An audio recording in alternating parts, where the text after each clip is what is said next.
7.7 के जिंगपिनबना शपहंग का जिंगपिनबेत या की जिंगपिनबना का जिंगपिनबना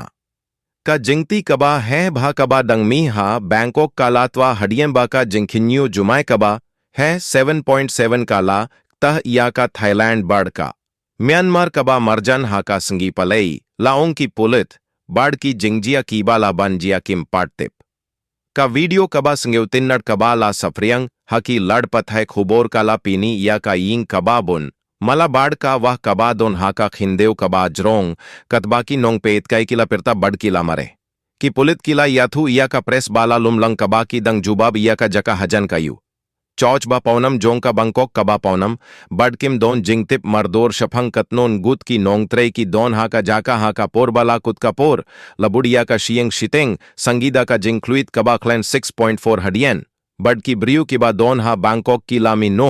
न कि जिंगते जोंग की बान साह शबार लाडा दोन की बा खम्बुन The U.S. Geological Survey and Germany's GFZ Center for Geosciences said the earthquake was a shallow 10 kilometers, 6.2 miles, with an epicenter in Myanmar, according to preliminary reports. Kidur. Lingba Ka Press.